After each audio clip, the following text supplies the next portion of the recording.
जय श्री सीताराम। आजकल बहुत सारी एप्लीकेशंस आ चुकी है भाई, इंटरनेट का जमाना है। इस वीडियो को भी आप इंटरनेट पर ही देख रहे हैं। कहीं वर्षों से मैं ज्योतिष सिखा रहा हूँ। बहुत सारे ऐसे दर्शक हैं जिन्होंने इंटरनेट पर मुझे देख देख कर, मेरे वीडियोस देख देख कर ज्योतिष सीखा भी है, आज सीख भी रहे हैं और आने वाले वक्त में भी सीखते रहेंगे, क्योंकि बहुत सारी प्लेलिस्ट मेरी अवेलेबल है, बहुत सारे वीडियोस फ्री में, मुफ्त में अवेलेबल है।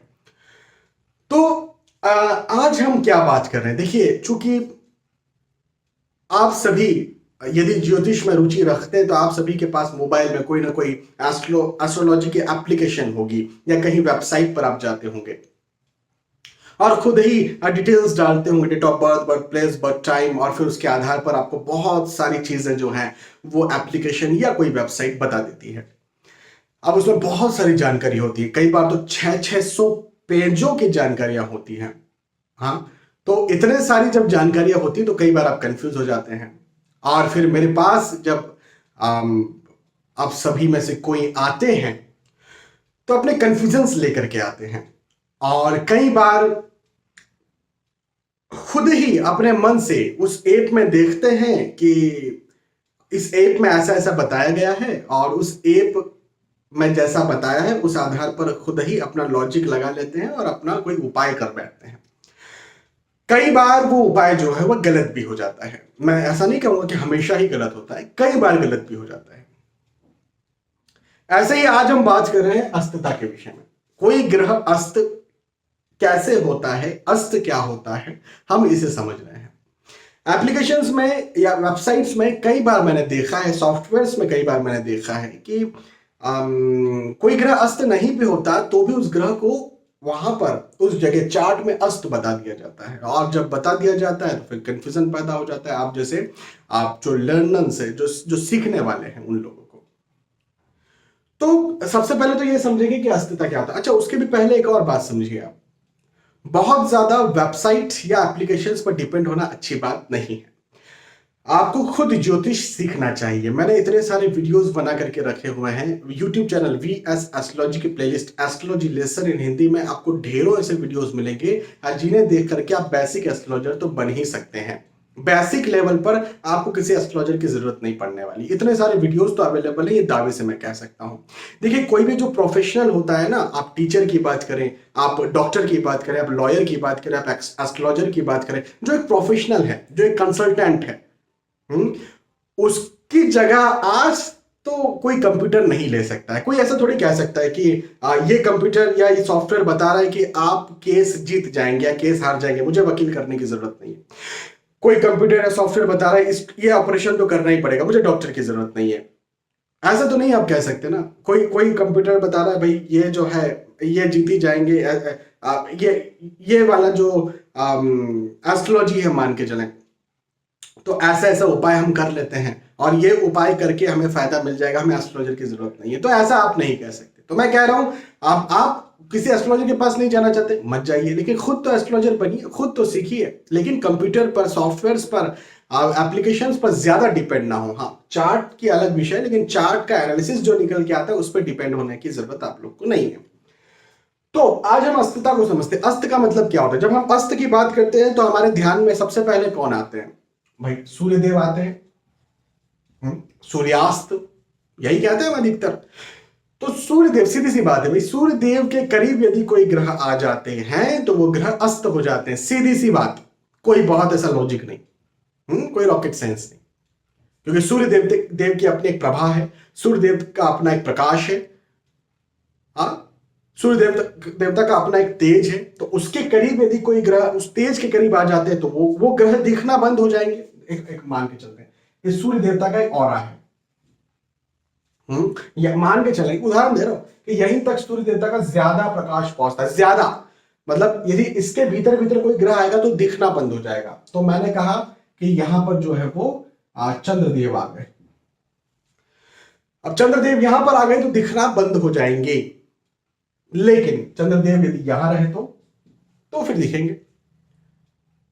तो क्या समझे आप कि एक पर्टिकुलर जगह होती है, उस जगह के अंदर यदि कोई ग्रह आ जाते हैं, सूर्यदेव के करीब आ जाते हैं और उस जगह के अंदर आ जाते हैं, तो कोई भी ग्रह सूर्यदेव के औरा में चले जाते हैं और उसकी वजह से वो अस्त हो जाते हैं। हम सामान्य भाषा में कहते हैं अस्त हो गए। अस्त मतलब वो दिखना बंद हो गए, वो अब उन्होंने अपने प्रभाव को छोड़ दिया, उनका प्रकाश खत्म हो गया, उनके प्रभाव खत्म हो गए। तो हम ऐसा कह देते हैं।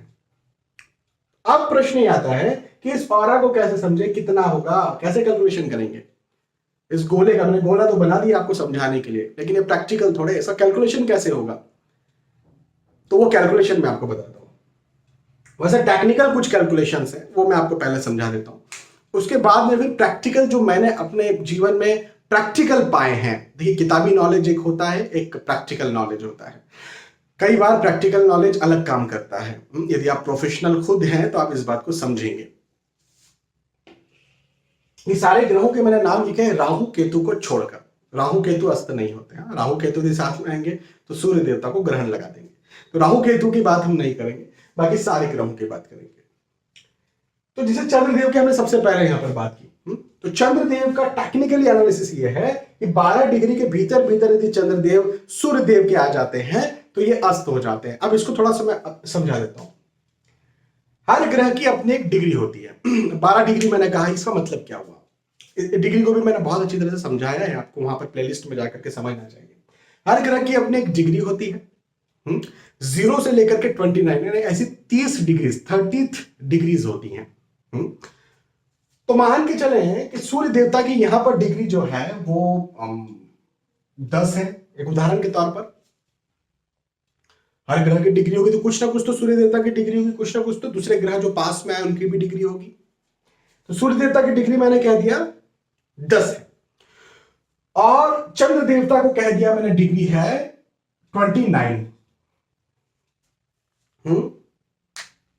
ठीक है, इनको एक चंद्र देवता को मैं मिटा देता हूं ताकि आपको अच्छे से समझ में आ जाए। तो चंद्र देवता की डिग्री 29 है और सूर्य देवता की डिग्री 10 है।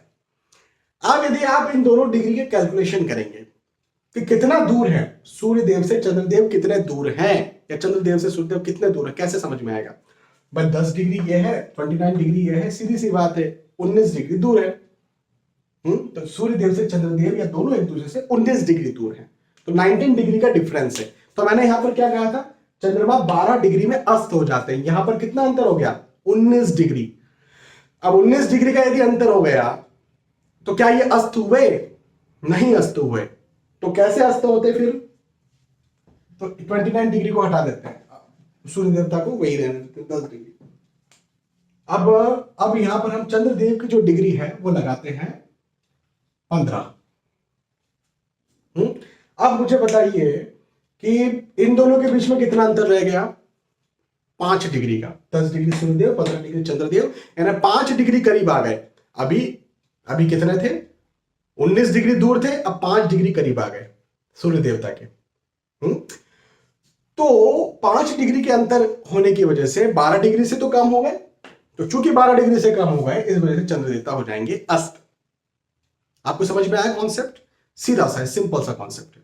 हाँ, तो ऐसे चंद्रदेव जो है वो 12 डिग्री के अंदर में आते हैं तो अस्त हो जाते हैं। मंगल देव की यदि हम बात करें तो मंगल देव को 16 डिग्री या उससे करीब यदि मंगल देव आएंगे तो अस्त होंगे 16 डिग्री। हाँ, तो हम यहां पर ये कह सकते हैं कि भाई जैसे कि 26 डिग्री है तो मंगल, सॉरी इस समय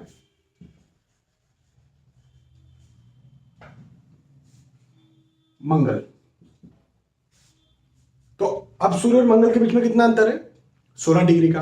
तो अब अस्तता शुरू हो गया है, मतलब कि सूर्य देव, मंगल देव जो है अस्त होना शुरू हो चुके हैं। अब जितना करीब आते जाएंगे, जैसे 26 डिग्री है तो थोड़ा सा अस्तता का दोष लगा, 25 डिग्री है ज्यादा अस्तु है, 24 डिग्री है और ज्यादा अस्तु है, 23 है और ज्यादा अस्तु है, 20 है और ज्यादा अस्तु है, मतलब करीब जा रहे हैं। आप समझे? तो मंगल देव का इस प्रकार से जो है वो 16 डिग्री का डिफरेंस होता है। गुरु और बुध दोनों जो हम 11 डिग्री करीब आने पर या उससे और ज्यादा करीब आ जाने पर अस्त हो जाते हैं। शुक्र महाराज 8 डिग्री करीब आ जाने पर या उससे और ज्यादा करीब आ जाने पर अस्त होते हैं। 8 से ऊपर है तो अस्त नहीं होंगे। यहां पर जैसे मैंने बताया था ना आपको 26, आपको बताया था एग्जाम्पल, अब 26 यहां से अस्तता शुरू हो गई थी मंगल देव की, लेकिन मान के चलते हैं कि ये 27 होता तो अस्त नहीं होते, और फिर दूर जाते होते। 27 होता तो दूर, 28 होता तो और दूर, तो अस्तता तो अब हो ही नहीं रही है। समझे? तो शुक्रदेव 8 डिग्री या उसके भीतर भीतर अस्त होंगे। 8 से डिग्री से ऊपर यदि कैलकुलेशन आता है तो अस्त नहीं होंगे। शनि महाराज 15 डिग्री या उसके भीतर कैलकुलेशन आता है तो अस्त होंगे, और उससे ज्यादा कैलकुलेशन आता है तो अस्त नहीं होंगे। तो ये एक टेक्निकल एनालिसिस है कि डिग्रियों कैसे समझा जाए कि कोई भी ग्रह अस्त है या फिर नहीं है। तो अलग अलग ग्रहों की अलग अलग अस्तता होती है। लेकिन एक और चीज मैं आपको समझाता हूं। अब ये तो किताबी ज्ञान मैंने आपको दे दिया। एक्चुअल में मैंने क्या पाया वो मैं आपको समझाता हूं।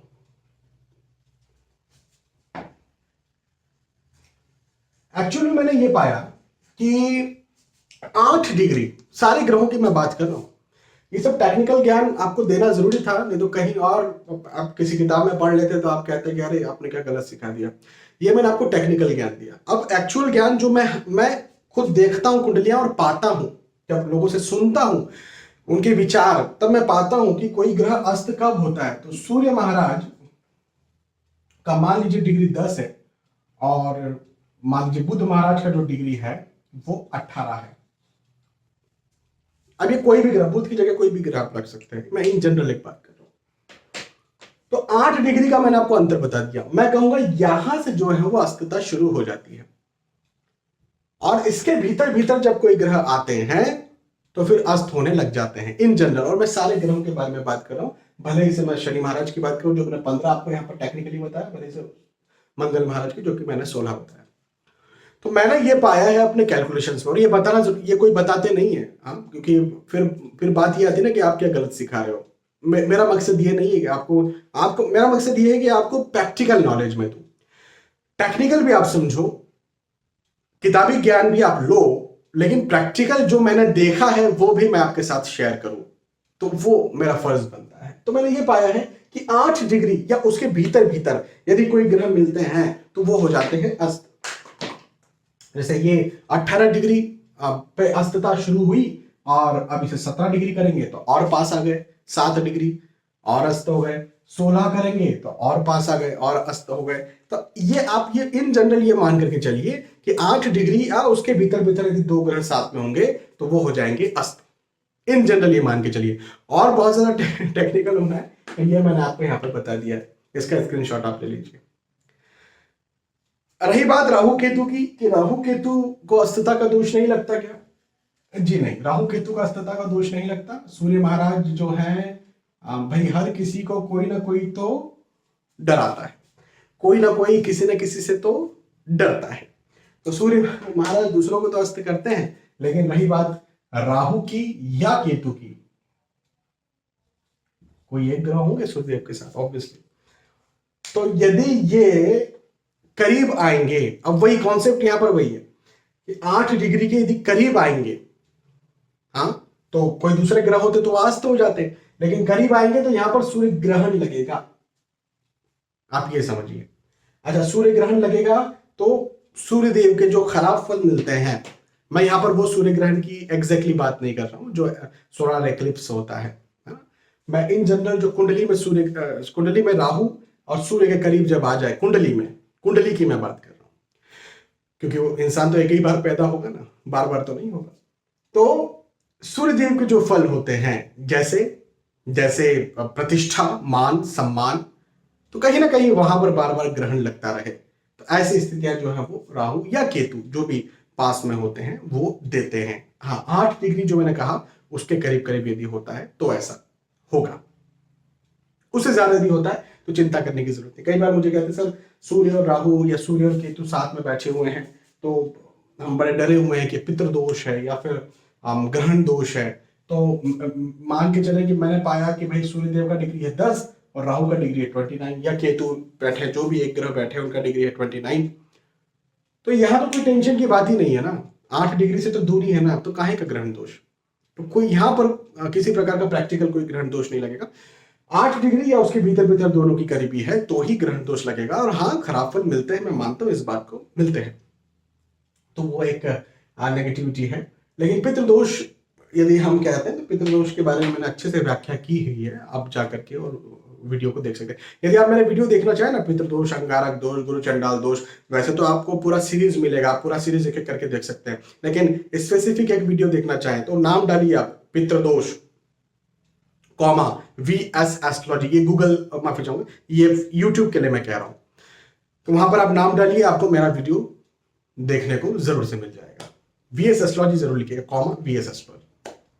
तो ये मैंने आपको समझाया कि अस्तता क्या होती है, किस प्रकार से समझा जाता है। मैंने आपको थोड़ा प्रैक्टिकल नॉलेज देने की कोशिश की है। बहुत टेक्निक, देखिए मेरा शुरू से एक मानना है कि बहुत टेक्निकल मुझे नहीं जाना चाहिए। बहुत टेक्निकल मैं उन लोगों के साथ जाऊं जो ज्योतिष को बहुत ज्यादा समझते हैं। मुझे लगता है आप सभी जो वीडियोस देखते हैं बार बार मेरे, वो बिगिनर्स हैं। भाई जो ज्योतिष जानता है बार बार मेरे वीडियोस तो नहीं देखेगा, 1-2 बार 4 बार, कभी कभी फंस गया तो देखेगा। लेकिन जो ज्योतिष को सीख रहे हैं, है ना, वही बार बार मेरे वीडियोस को देखते हैं। तो अधिकतर ऑडियंस तो वही है, अधिकतर दर्शक तो वही हैं जो बिगिनर्स हैं, जिनको ज्यादा टेक्निकल समझ नहीं आता है। तो ऐसे लोगों के लिए मैं वीडियोस बनाता हूँ और शुरू से बनाते आया हूँ, आगे आने वाले वक्त में बनाते रहूंगा। तो मैंने प्रैक्टिकल नॉलेज देने की ज्यादा इस वीडियो में कोशिश की है, बजाय टेक्निकल नॉलेज के। बहुत बहुत धन्यवाद आपका, आपने आज का वीडियो देखा। फिर हम मिलेंगे और मैं आपको और भी इसी प्रकार के दूसरे नॉलेज भी दूंगा, ये आप सभी से वादा रहा। तब तक के लिए जय श्री सीताराम।